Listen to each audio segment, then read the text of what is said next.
तुम्ही पाहत आहात MCN न्यूज मराठी। लाडकी बहीण योजनेची KYC वेबसाईट तात्काळ सुरू करावी, तसेच महिलांचे प्रलंबित 3 ते 8 महिन्यांचे हप्ते तातडीने जमा करावेत या मागण्यांसाठी विठ्ठल महाले यांनी मुंबईतील आझाद मैदान येथे सुरू केलेले आंदोलन 15 दिवसांसाठी तात्पुरते स्थगित केले आहे। मंत्रालयातील अवर सचिव कुलकर्णी व संतोष दळवी यांच्यासोबत महाले यांची या विषयावर तिसऱ्यांदा महत्त्वपूर्ण चर्चा झाली। यावेळी अधिकाऱ्यांनी आंदोलन काही काळासाठी स्थगित करण्याची विनंती केली।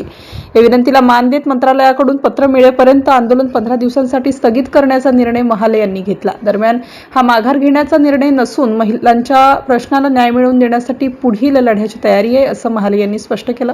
15 दिवसानंतर पुन्हा मंत्रालयात येऊन पत्र घेणार आहे। लाडक्या बहिणींना न्याय मिळाल्याशिवाय माघार नाही असा निर्धारही त्यांनी व्यक्त केला।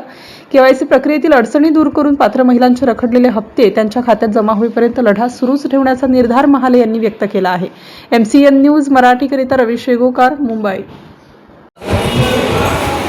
नमस्कार, मी विठ्ठल वंदना मधुकरराव महाले सोनाळा। गेल्या 3 तारखेपासून आमचं आझाद मैदान मुंबई येथे लाडक्या बहिणीची KYC वेबसाईट सुरू व्हावी व लाडक्या बहिणीची उर्वरित प्रलंबित असलेले ते 8 महिन्याचे हप्ते तत्काळ खात्यात जमा व्हावे यासाठी आमचं आंदोलन सुरू आहे। आणि जवळपास या संदर्भामध्ये 3दा या ठिकाणी या मंत्रालयामध्ये मिटिंग झाल्या। भोंडे साहेब असतील, कुलकर्णी साहेब असतील, दळवी साहेब असतील, यांच्यावर आपली मिटिंग झाली। या मिटिंगमध्ये त्यांनी सांगितलं की आम्ही तुम्हाला लेखी आश्वासन सध्या देऊ शकत नाही, कारण हा विषय जवळपास 62 लाख महिलांचा विषय त्यांचं असं म्हणणं आहे। परंतु त्यांनी आज आपलं लेटर मंत्रालयीन पत्रावरती पाठवलेलं आहे आणि त्यांनी मला सांगितलं की बा आम्हाला तुम्ही 15 दिवस देते पत्राचं उत्तर द्यायला। त्यामुळे त्यांची मिटिंग होणार आहे। त्या मिटिंग दरम्यान हे ठरणार आहे की या पत्राचं उत्तर नेमकं काय द्यायचं।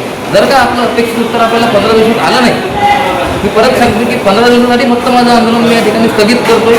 15 दिवसानंतर परत आपलं पत्र आल्यानंतर अपेक्षित उत्तर न आल्यास आपण या ठिकाणी खूप मोठं आंदोलन उभं करणार आहे आणि परवानगी घेऊन आपण लोकशाहीच्या मार्गाने आंदोलन करून महिलांना न्याय कसा देता येईल याकडे आपण आता आपलं लक्ष वेधणार आहे। धन्यवाद।